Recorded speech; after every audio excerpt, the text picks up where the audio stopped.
Hey everyone, I always believe that while retail investors often chase momentum, smart money flows differently. Domestic institutional investors like mutual funds, insurance companies, and pension funds have access to deep research, management insights, and long-term conviction. And that's where I keep a close eye on their buying and selling pattern. I do this exercise every quarter, and now that we are in April month, we have the shareholding pattern of many companies from latest Q4 quarter. It is more special because Q4 has witnessed massive correction in Indian stock market. So I was really waiting to see where do domestic institutional investors see opportunity. And that's where I manually studied the shareholding pattern of top 500 companies of India. Please note that a lot of companies have not yet disclosed their Q4 shareholding. But I've still shortlisted 12 such stocks where DIs have consistently increased their holding. These aren't just random picks. They tell a story of where the big money sees potential. And most importantly, I've tried to break down that what is the reason they are buying it and what are the key risks you should be aware before jumping in. But remember that it is not a stock tip. It is an exercise to identify potential business, and then you need to deep dive to understand the opportunity and threat and build conviction before investing your money. Alright, let's get started. So first stock in the list is Tata Consumer. With Tata Consumer, domestic mutual fund houses are betting on India's consumption story within FMCG space. Now Tata Consumer has been a fantastic growth story, especially after its takeover of Tata Salt business in 2019. Company is clearly focused on premiumization play with transition from commoditized salt and tea business to higher margin branded and premium packaged food. It was clearly visible from its earning growth between 2020 till 2023. Plus, being a part of prestigious Tata Group, it enjoys huge distribution reach, high brand credibility, and capital discipline. As a result, Tata Consumer has been a huge wealth creator for its investors, especially since 2019. However, there's a slowdown in company's earning growth in last 2 years, mainly due to rising raw material cost and slowdown in demand that's mainly due to inflation. As a result, its share price has consolidated in last 1 year. But domestic mutual fund houses are consistently increasing stake in the company since last 12 quarters. That clearly shows their trust in this company.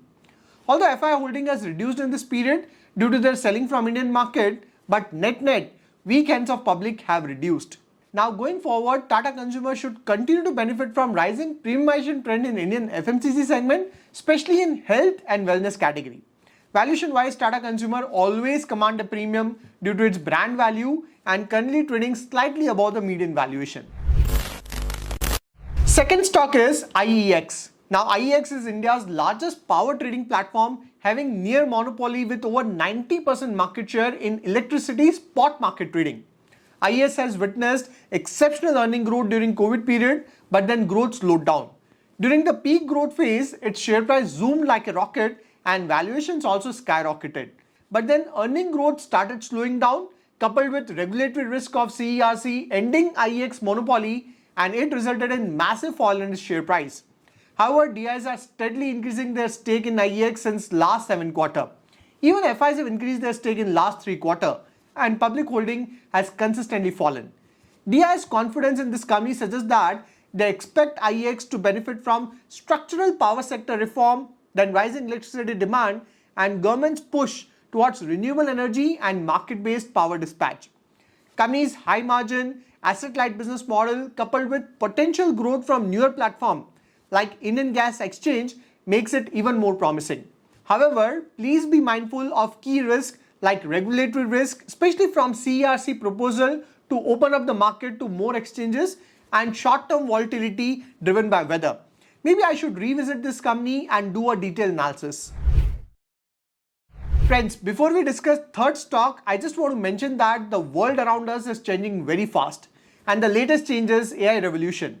The real risk today isn't job loss, it's skill stagnation. While repetitive jobs are disappearing, new age opportunities are exploding. But for those who adapt, those who learn AI tools will lead. Those who ignore them may struggle to stay relevant. And that's where, if you can dedicate just one weekend to invest in yourself, I highly recommend joining this 2-day weekend AI training program. It's usually a paid course and costs around 10,000, but at the moment it is completely free. Thanks to our partner today, Outskill. This 2-day program offers 16 hours of live AI training spread across 2 days, happening coming weekend on Saturday and Sunday, 11 a.m. till 7 p.m. Link is in the description. In this program, you will gain in-depth knowledge on a wide range of topics, including more than 20 AI tools to build AI toolkit, prompt engineering to achieve incredible results, data analysis without coding, using AI in Excel and creating professional presentation effortlessly, building tools with AI without writing code, creating stunning images and videos using AI tools, developing AI agents, automating your work to save time and boost productivity. So whether you are in finance, marketing, HR, freelancer or business owner, this training program is for everyone. There are limited slots, so book your slots now. Link I provided in the pinned comment. Moving on, next stock where DIs are increasing stake is very interesting. It's Happiest Mind. From creating happy shareholders after its listing in 2020 to many unhappy shareholders in last 4 years, Happiest Mind has come a long way. As discussed in the past, Happiest Mind share price zoomed nearly 10 times from its IPO at around 166 rupee in September 20 to around 1500 rupee during COVID bull phase. That resulted in exorbitant valuation. However, when growth slowed down, its valuation got derated and its share price tanked significantly. Interestingly, after the sharp correction, DIs are increasing stake in the company since last 8 quarters and public holding has consistently reduced, especially in last 4 quarters. Now at this point, it is even more trickier due to recent US tariff war as the entire IT sector is struggling. But it seems domestic institutions are now finding valuation decent in the company, which is currently at levels of around PE of 40-42. Although the recent Trump tariff has created a lot of uncertainty in the IT sector in the near term. But in the long term, I am still bullish on the IT sector. Then fourth stock is Home First Finance. It's a tech-driven affordable housing finance company that caters primarily to first-time home buyers in underserved urban and semi-urban areas. In last 7 quarters, DIs have more than doubled their stake in the company. Even FIs have consistently increased their stake and public holding has fallen significantly. With Home First, domestic institutional investors appears to be betting on structural opportunity in the affordable housing space, especially with government support like PM Awas Yojana subsidies and push for formal home ownership in India. Home First core strength lies in its strong underwriting standards, low NPA and fully digital loan origination platform, which enables it to scale efficiently without compromising asset quality. What makes Home First particularly attractive to institutional investor is its ability to grow AUM at 25 to 30% CAGR while maintaining stable NIMs and controlled credit cost, a rare combination in the lending space. Additionally, the rising formalization of economy is helping salaried and semi-salaried segment access credit, which is directly benefiting Home First target customer base. That said, investors should watch out for potential risk, including rising competition from larger home finance company and banks that are entering into this affordable segment, as well as interest rate volatility that can impact margin. But overall, DIs likely see this as a high-quality long-term compounder in the structurally growing sector with significant headroom. Then fifth stock is Dr. Lal PathLab. Dr. Lal witnessed extraordinary growth in its earnings during COVID period. That resulted in exponential jump in its share price. But then valuation became expensive and eventually when the growth slowed down, its stock price corrected significantly from the peak. Although there is a good recovery from the lows, stock is still trading much below 2021 peak. DIs are consistently increasing stake in the company in last 10 quarters and FI holding is more or less same. And public holding has reduced significantly in last 10 quarters. Now Dr. Lal PathLab is India's one of most well-established diagnostic chain known for its strong brand, pan-India network and high-quality service standard. DI seems to be accumulating the stock as a defensive play with structural growth tailwind. Post-COVID, when diagnostic volumes normalized, the long-term thesis remains intact.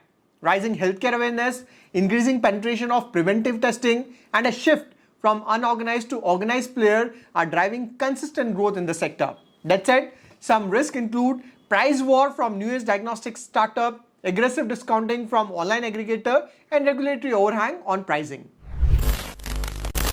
Then sixth stock is Sona BLW. Sona BLW is emerging as one of top pick in India's EV and auto component space with a strong global presence in precision automotive component, especially in EV drivetrain technology, differential assemblies and motor controller. Although the company's share price is facing extreme volatility since its listing, where it touched levels of around 800 during COVID rally, then corrected 50%, then again nearly doubled to 750 level and now again down 40%. Although DIs have consistently increased stake in the company in last 6 quarters. FIs are net seller in this period, but net weak hands of public are slowly reducing. DIs are likely increasing their stake in Sona BLW because they see this company for riding two structural megatrends. First is the global shift towards electric vehicle and second is premiumization of automotive part.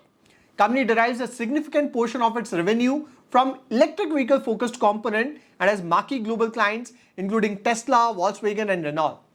That said, there are near-term risks such as slowdown in global auto sales, customer concentration and currency fluctuation due to its export heavy profile. But for DIs with a long-term lens, Sona BLW is a EV component leader with strong R&D, scalability and tailwind from global electrification. 7th stock in the list is from NBFC sector. It's LNT Finance. In last 1 year, LNT Finance has gone through good correction and consolidation phase. DIs have been utilizing this correction to increase stake in LNT Finance since June 23 quarter. Although FIs are net seller, but in latest quarter, both FIs and DIs have increased stake and public holding has reduced. L&T Finance is part of L&T Group with AAA credit rating and focused on retail lending that include rural finance, housing loan, farmer finance and two-wheeler loan and so on.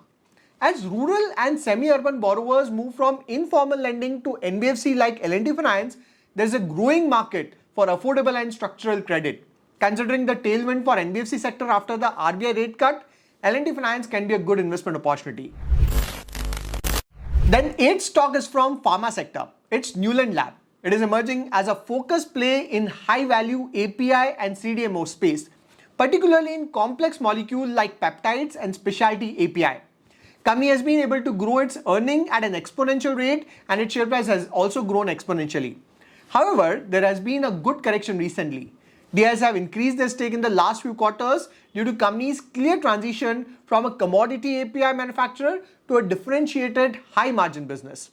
Its strong order book, upcoming capacity expansion and focus on niche therapy area supports its long-term growth visibility. Additionally, tailwinds like global supply chain diversification and increased outsourcing from big pharma provide structural support. However, key risks include client concentration, regulatory scrutiny and execution delay in capex plan that could impact earning trajectory in the short term. And there's latest US tariff overhang on Indian pharma sector, so watch the space carefully. Then 9th stock in the list is from ER&D sector. It's KPIT Technology. KPIT is riding the structural shift in global auto industry towards electric, autonomous and connected vehicle. As a pure play software company, KPIT has carved out a strong niche with global OEM offering deep domain expertise and end-to-end software solution. Again, KPIT has been a massive wealth creator since COVID period, but there has been a sharp correction in its share price and the key reason is KPIT has grown its earning at a much faster rate, but now there's a slowdown in its earning growth. Plus, the valuation became very expensive. DIs are consistently increasing their stake in the company since December 23 quarter.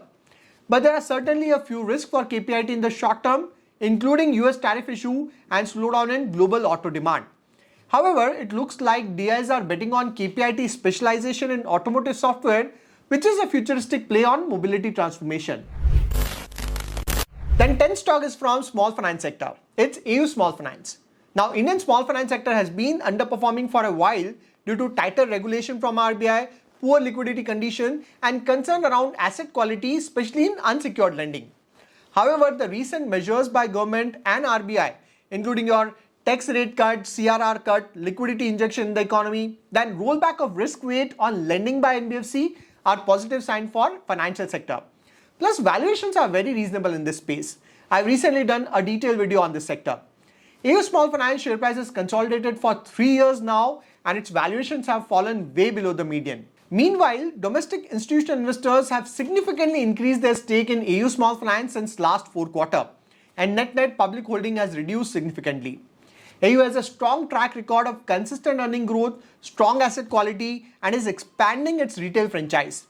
It also has applied for universal banking license that is a significant step towards its expansion in the Indian banking sector. Now, last two stocks are from mid-tier private banks. First is IDFC First.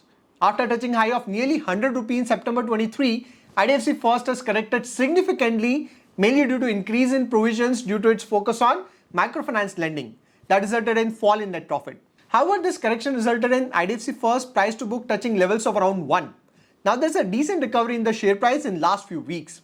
Company's management has guided that microfinance provisions would peak out in Q4 and then it would gradually reduce. Although recently the bank has done a fundraise of around 7,500 crore to support its growth initiative. Now, whether this fundraise is good or bad is a separate topic of discussion, because I'm sure many of you would not understand how this fundraise dilutes shareholder equity and impact the EPS growth. Maybe I can discuss it separately. But for now, DIs find IDFC First valuation attractive and have increased stake in latest March quarter. Please ignore the previous quarters as IDFC First had merger with its parent IDFC Limited. Then second mid-tier bank where domestic institutions are increasing their stake is Federal Bank. DI's stake in Federal Bank is constantly up since December 23 quarter and public holding is consistently reducing. I have covered Federal Bank in detail in the past, and one of the best part about this bank is its consistent growth in deposit and advances, excellent asset quality and reasonable valuation. So in this video, we discussed stocks where domestic institutional investors are showing confidence and consistently increasing stake, including the latest March 24 quarter. Interestingly, out of 12 stocks we discussed, 5 stocks are from banking and financial sector that include IDFC First, Federal Bank, EU Small Finance, Home First and LNT Finance. Then you have IEX from power sector, KPIT and Happiest Mind from IT ER&D segment, Newand Lab from pharma, Dr. Lal from diagnostic space and Sona BLW from auto auxiliary space. Now tell me, which stock from this list do you find most promising? I'll see you next video. Till then, take care.